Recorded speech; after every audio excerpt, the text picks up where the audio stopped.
저는 요약해서 말씀드리면 지금 탈원전 탈석탄을 하고 신재생을 20%로 올리고 그리고 LNG로 다 커버할 경우에 2030년에 가면 전기료가 20%밖에 오르지 않는다 하는 것이 정부의 발표인데요. 제가 이 자료를 다시 면밀히 검토해 본 결과 한 3배 정도는 올 것이다 하는 그러한 놀라운 사실을 말씀을 드리고, 나가서 이 신재생 에너지, 이 LNG 이것은 예측을 못하는 그러한 문제점이 있다. 그래서 만약에 우리가 날씨가 나쁘고 그리고 외국에 가스 대란이 생기면은 올쇼크처럼 생기면은 우리한테 전력 대란이 생길 수 있다 하는 말씀을 드리고, 그리고 또 아까 정용훈 교수님 말씀하셨지만 국민의 안심인데 과연 우리 원전을 문을 닫는다고 국민들이 안심할 수 있는가? 중국 원전 때문에 우리 도저히 안심을 할 수 없다. 그러면 우리가 어떻게 해야 되는가 하는 것을 말씀드리겠습니다. 국가 에너지 정책은 우리한테 여러 가지로 중요하지만 뭐니 해도 경제가 아니겠습니까? 우리나라는 아주 전력 산업을 잘 육성을 해서 자원이 하나 기름 한 방울 안 나는 나라지만 전기값이 미국하고 대등한 그러한 기적적인 나라입니다. 독일도 예전에는 우리하고 비슷했어요. 이 신재생 혁명을 하기 전까지는. 지금은 우리나라의 거의 4배에 해당되고 있습니다. 그러면 이 경제 문제를 우리가 어떻게 다룰 것이냐. 다음 문제는 에너지 안보 그리고 환경 안전, 이 3가지를 말씀드리겠습니다. 여기서 일본을 경험을 한번 살펴볼 필요가 있습니다. 일본은 엄청난 재난을 직접 당하고 지금 원자력에 그대로 남아있으려고 합니다. 독일은 왜 그게 가능했느냐 하면 모든 전력망이 주위하고 다 연결되어 있습니다. 그래서 전기를 급하면 수입할 수 있고 또 전기가 남으면 외국에 수출할 수 있고 이러한 망이 되어 있다는 거죠. 이 신재생을 20% 올릴 경우에는 잘 아시다시피 2가지 특성이 있습니다. 하루 24시간 중에서 4시간만 신재생이 발전한다. 이렇게 생각하시면 됩니다. 그러면 우리가 연중 1kW를 신재생으로 발전하려면은 24시간 대 4시간, 즉 6배의 시설, 6kW 시설을 해둬야 됩니다. 그래야지 연중 1kW를 발전할 수 있는 겁니다. 그런데 또 한 가지 문제는 발전할 때는 1kW만 발전하는 목표인데 6kW가 나오니까 여기에 다른 발전 시설들이 줄여줘야 된다. 이거죠. 독일은 그렇지 않습니다. 독일은 남는 것을 외국에 수출합니다. 우리는 수출 못하니까 아니면 버려야 되는 거죠. 그러니까 전기를 마음대로 올렸다 내렸다 할 수 있는 LNG 가스가 필요하다 하는 그런 논리가 신재생을 살리기 위해서 나왔다 하는 것이죠. 만약 이것이 장마나 폭설로 인해서 다 죽어버리면 그러면은 LNG만으로 100% 가동을 해야 되니까 LNG 발전이 평소에는 한 40%만 하던 것을 거의 100% 할 수 있도록 한 2배 이상의 또 시설을 해야 되는 겁니다. 또 그만큼의 LNG 저장 탱크를 해야 되는 거죠. 거기에 엄청난 비용 요소가 들어있다는 것이다. 이러한 비용 요소들을 우리 정부가 발표한 20% 수치에는 제대로 반영되어 있지 않다는 거죠. 그래서 독일의 경우를 봤습니다.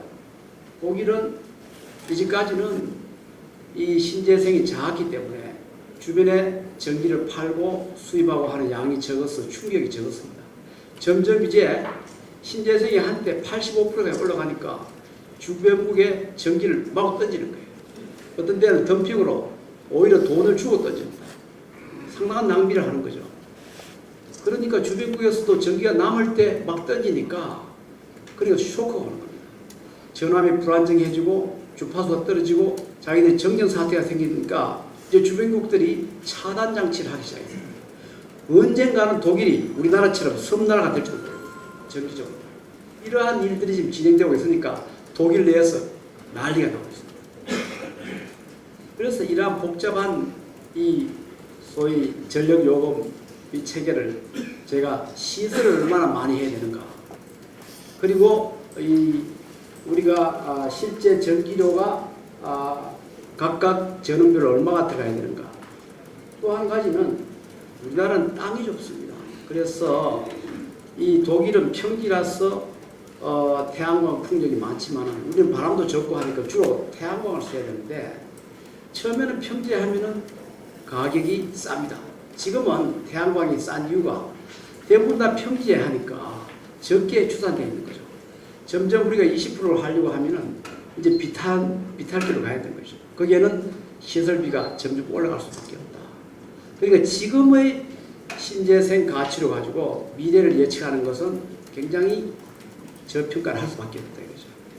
그래서 평가를 다 해본 결과 우리나라에서 제대로 평가를 하려면은 세계 신재생을 하는 나라들의 전기 가격이 올라간 것을 트렌드를 다 모아서 거기에 우리나라가 신재생 얼마 하는가 하는 수치를 계산해서 평가를 해야 되겠다 하는 결론을 내리고, 이 커브는 유럽의 신재생을 여러 가지 하는 나라들이 전기가가 신재생 설치 용량에 따라서 어떻게 변하는가 하는 것을 보여주는데, 독일과 덴마크가 제일 위에 올라가 있습니다. 우리나라가 2030년까지는 아까 보여드린 복잡한 표에서 시설을 다 이렇게 반영했을 때 여기 갑니다. 그러면은 우리는 지금 여기인데 독일이 처음에 15년 전 여기 있었어요.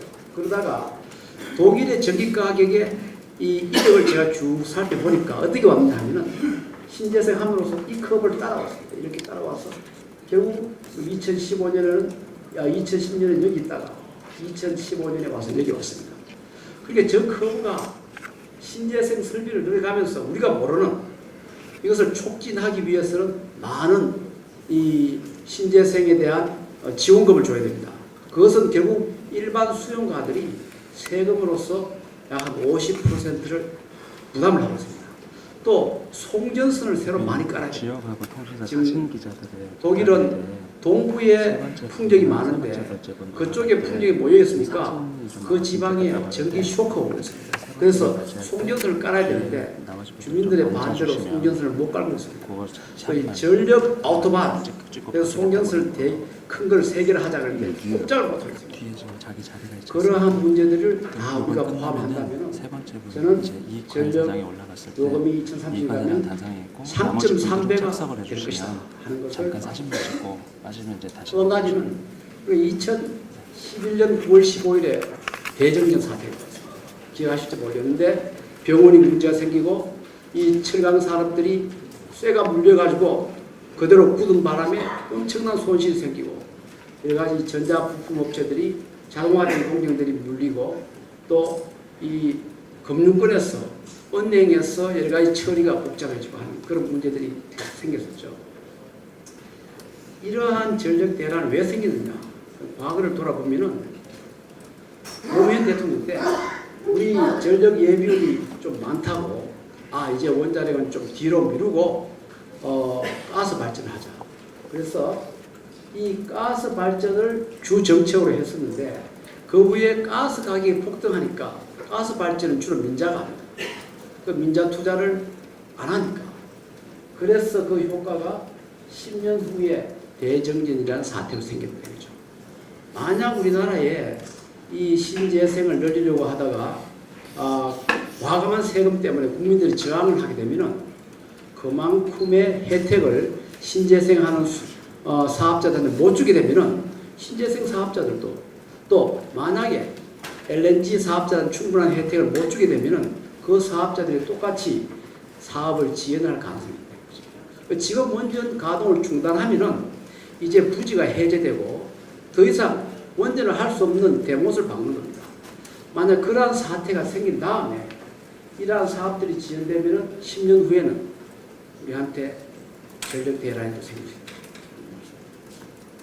또 가스 경우에는 굉장히 가격이 출렁거립니다. 그리고 가스는 이 저장을 마이너스 200도씨에서 하기 때문에 이 저장 탱크가 고가입니다. 그래서 우리는 가정에서 많은 가스를 쓰고 있지만 이 별로 저장을 못하고 이 가스 공사가 인천 지역에 몇 개의 저장 탱크로 좀 버티고 있는 겁니다. 그래서 앞으로 만약 우리 아까 말씀드린 바와 같이 LNG 이것을 2배로 늘리고 또 시설 용량도 거기에 예비율에 따라서 또 한 2배로 더 늘리고 이렇게 하면은 어마어마한 LNG-200도씨의 저장 시설이 필요한데 그것을 하기가 너무나 돈이 많이 들 것이다. 그것이 부족하게 되면은 만약에 외부에 이러한 사태들이 생겼을 때 또 전력 대란이 생길 수 있다 하는 에너지 안보의 문제가 생길 것이다. 다음에 우리나라 문제는 정말 그 사이에 우리 대통령이란 분들이 혼혈을 기울여서 지속적으로 짓고 지속적으로 인력을 양성하고 해서 세계 최고 수준의 기술력을 갖고 있고 지금 우리 발전소에 있는 이 모든 시설의 그 기술 수준은 세계적으로 최고다 하는 것을 알아주고 있습니다. 막 들어온 소식에 의하면 영국 정부가 우리나라 원전을 영국에 짓겠다 하는 공식적인 결정을 내렸다고 합니다. 그리고 그 영국의 전력회사가 한국의 APR 1400, 즉 신고리 오리코기를 들여와도 좋다 하는 공문을 보냈다고 합니다. 이러한 사실들을 볼 때 우리 원전은 이제 세계적으로 안전성이 입증이 되어 있는데 문제는 정말 큰 우리 국민들을 불안하게 할 원인은 어딨냐 하면은 산동반도에 있습니다. 그리고 중국의 이 동해안 쪽에 앞으로 한 30개 내지 50개의 원전이 들어서면은 그 경우에 우리가 만약 이 원전 이거를 셧다운 한다 하더라도 그 불안이 우리한테 더 크게 닥칠 것이다. 왜 이런 걱정을 하느냐 하면 제가 체르노빌 사고 때 웹사이트를 가보시면 거기에 체르노빌이 폭발했죠. 그 방사능이 100이라 그러면 그 중에 3분의 2가 어디에 떨어졌느냐. 그걸 바람을 타고 그 하류 300km를 날아서 벨라루스라고 하는 원전도 하나도 없고 원전 기술도 없고 아무런 예측 시설도 없고 그러한 대피 시설도 없는 그 땅에 3분의 2가 떨어졌어. 거기에는 초토화가 됐다. 사실. 우리가 이 앞으로 여기에 대응하는 방법은 우리 원전을 문 닫을 것이 아니라 우리가 오히려 안전시설이 최고고 또 안전기술력이 최고니까 그리고 나가서 주민들의 신뢰를 확보를 해서 이제 곧 중국도 반원전 대응을 합니다. 중국이 스스로 우리한테 찾아와서 어떻게 운영을 해야 국민들이 안심을 하는가 하는 것을 배우려고 할 때 우리가 협력을 함으로써 유럽처럼 유럽에는 모든 나라들이 서로 안전 규제를 서로 상호 감시하게 되어 있습니다. 그런 체제를 동봉하게 만들어서 중국 원전에 대한 안전을 우리가 철저하게 감시를 하고 문제 징조가 있으면 고치도록 요구를 하는 그런 체제를 만들지 않으면 안 된다. 그것을 위해서도 우리가 원자력 안전의 헤게모니를 잡아야 된다. 그래서 이 10년 후에 여러 가지 문제 이것을 이제 불보듯이 저희들은 불보듯이 뻔한데 이것을 단지 어떤 낭만적인 독일을 모델 우리가 통일을 해야죠. 하지만 그런 낭만적인 생각에서 결정할 것이 아니다. 과거에 이 탈원전을 할 때 독일은 한 20년간에 걸쳐서 그것도 중간중간에 국회의 결정을 거쳤어. 또 국회에 법을 통과시켜서 여러 가지 초법적인 우리 신고리 중단시키는 그런 문제들을 다 해소했습니다.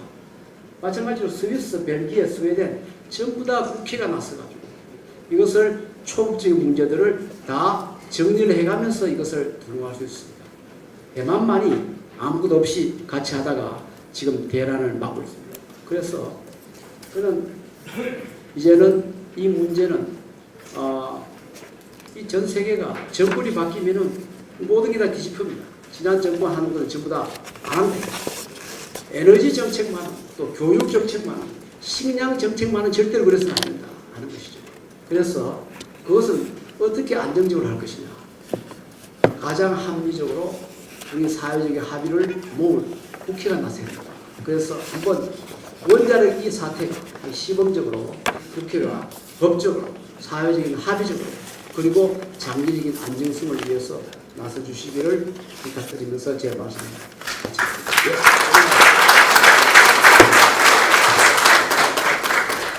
감사합니다.